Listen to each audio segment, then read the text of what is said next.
Capítulo 6. A procura da nossa turma. A sensação da integração como uma bênção. Conto O Patinho Feio. A descoberta daquilo a que pertencemos. Narrado por Nathalie Andreoli. Esse áudio faz parte do projeto Aquela dos Bosques, de estudo do livro Mulheres que Correm com os Lobos, Mitos e Arquétipos da Mulher Selvagem, de Clarissa Pinkola Estés. Esse projeto foi idealizado por Simone Braga, Regiane Sidlauskas e Nathalie Andreoli. O Patinho Feio. Já estava quase na época da colheita. As velhas faziam bonecas verdes com a palha do milho. Os velhos remendavam cobertores. As moças bordavam flores de um vermelho vivo nos seus vestidos brancos. Os rapazes cantavam enquanto empilhavam o feno dourado. As mulheres tricotavam blusões ásperos para o inverno que viria. Os homens ajudavam a colher, a arrancar, cortar e ceifar os frutos que os campos haviam produzido. O vento apenas começava a soltar as folhas um pouco mais e mais um pouco a cada dia que passava. E lá para os lados do rio, uma pata chocava uma ninhada de ovos. Tudo estava indo como deveria para essa mãe pata, e afinal, um a um, os ovos começaram a tremer e sacudir até que as cascas racharam e deles saíram cambaleantes seus novos filhotes. Restava, porém, um ovo muito grande. Ele estava ali parado como uma pedra. Uma velha pata veio visitar, e a mãe pata exibiu seus filhotes. Eles não são lindos? Gabou-se ela. Mas o ovo, ainda sem rachar, chamou a atenção da velha pata, e esta tentou dissuadir a mãe de continuar a chocar aquele ovo. É um ovo de perua, exclamou a velha pata. Absolutamente não serve como um ovo. Não se pode levar um peru para dentro d'água, você sabia? Ela sabia, porque já havia tentado. A mãe pata, no entanto, achou que estava chocando há tanto tempo que mais um pouquinho não ia fazer mal. Não estou preocupada com isso, disse ela, mas você sabia que o safado do pai desses patinhos ainda não veio me visitar uma vez sequer? Afinal, o ovo grande começou a estremecer e a rolar. Acabou quebrando e dele saiu uma criatura grande e desajeitada. Sua pele era marcada por veias sinuosas azuis e vermelhas. Seus pés eram de um roxo claro. Seus olhos de um rosa transparente. A mãe pata inclinou a cabeça, esticou o pescoço e o contemplou. Não pôde se conter. Ele era feio mesmo. Talvez seja mesmo um peru, preocupou-se ela.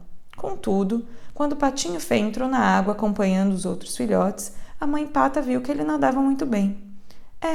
Ele é dos meus, apesar de ter essa aparência tão estranha.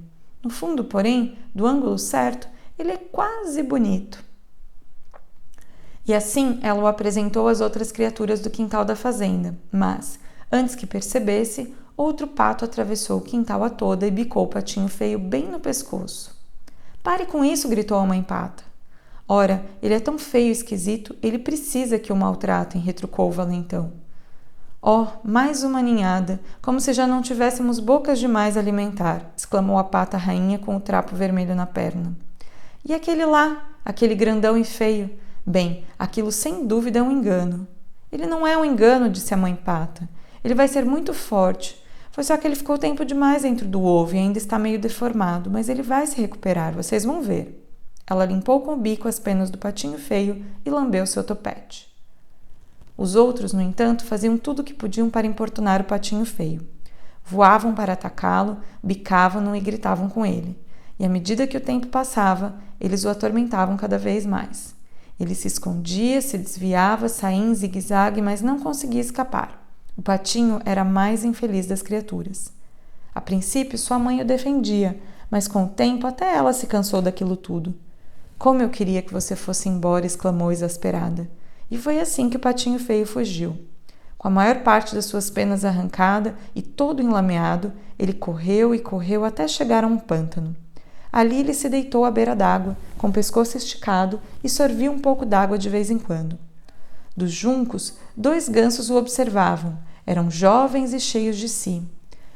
Ei, você aí, criatura horrorosa, disseram rindo a socapa. Quer vir conosco até o próximo condado? Há um bando de gansas solteiras por lá, prontas para serem escolhidas. De repente, ecoaram tiros. Os gansos saíram com um baque e a água do pântano ficou vermelha com seu sangue. O patinho feio mergulhou para se abrigar e por toda parte só havia tiros, fumaças e cães latindo. A Afinal, o pântano ficou tranquilo e o patinho saiu correndo e voando a maior distância possível. Perto do anoitecer, ele chegou a um pobre casebre. A porta estava pendurada por um barbante e havia mais fendas do que paredes. Ali vivia uma velha esfarrapada com seu gato desgrenhado e sua galinha vesga. O gato fazia jus a morar com a velha por apanhar camundongos, a galinha por botar ovos.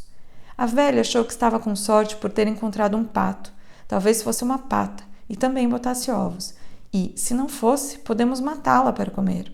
E assim o pato ficou, mas ele era perseguido pelo gato e pela galinha. Para que você serve se você não bota ovos e não sabe apanhar camundongos? Perguntavam os dois. O que mais gosto de se fazer, disse o patinho com um suspiro, é ficar debaixo, quer seja debaixo da amplidão azul do céu, quer debaixo do frescor azul da água. O gato não via nenhum sentido em querer ficar debaixo d'água e criticou o patinho pelos seus sonhos idiotas. A galinha não conseguia ver a graça de ficar com as penas molhadas e também debochou do patinho. No final das contas, ficou claro que aqui também não haveria paz para o patinho, e por isso ele partiu para ver se as coisas poderiam ser melhores mais adiante. Ele encontrou por acaso um laguinho e, enquanto estava nadando, foi ficando cada vez mais frio. Um bando de aves passou voando lá em cima, as mais lindas que ele já havia visto. Elas gritaram para cumprimentá-lo e ouvir sua voz. Fez com que o coração do patinho saltasse e se apertasse ao mesmo tempo. Ele gritou de volta com uma voz que nunca havia emitido antes. Ele nunca havia visto criaturas mais lindas e nunca havia se sentido mais desolado. Ele girou e girou na água para observá-las enquanto desapareciam nos céus. E depois mergulhou até o fundo do lago e ali se aninhou, trêmulo. Estava fora de si por sentir um amor desesperançado por aquelas enormes pássaros brancos, um amor que ele não conseguia entender. Um vento mais frio começou a soprar e foi ficando cada vez mais forte com o passar dos dias. E a neve caiu sobre o gelo, os velhos quebravam o gelo nos baldes de leite e as velhas fiavam até tarde da noite. As mães alimentavam 3 bocas de cada vez à luz de velas, e os homens saíam à procura de ovelhas sob o céu branco da meia-noite. Os jovens entravam na neve até a cintura para ir ordenhar, e as moças imaginavam ver o rosto de rapazes bonitos nas chamas do fogão enquanto cozinhavam. E no lago ali por perto, o patinho precisava nadar cada vez mais rápido em círculos para manter um lugar aberto no gelo. Um dia de manhã, o patinho se descobriu preso no gelo, e foi aí que ele sentiu que ia morrer. 2 patos selvagens vieram voando e chegaram escorregando no gelo. Eles observaram o patinho. Como você é feio, grasnaram. Que pena, é uma tristeza, não se pode fazer nada por alguém como você. E saíram voando. Felizmente, um lavrador passou por ali e libertou o patinho, quebrando o gelo com seu cajado. Ele levantou o patinho, abrigou-o no casaco e voltou para casa. Na casa do lavrador, as crianças quiseram pegar o patinho, mas ele teve medo. Voou até os caibros do telhado, fazendo com que toda a poeira caísse na manteiga.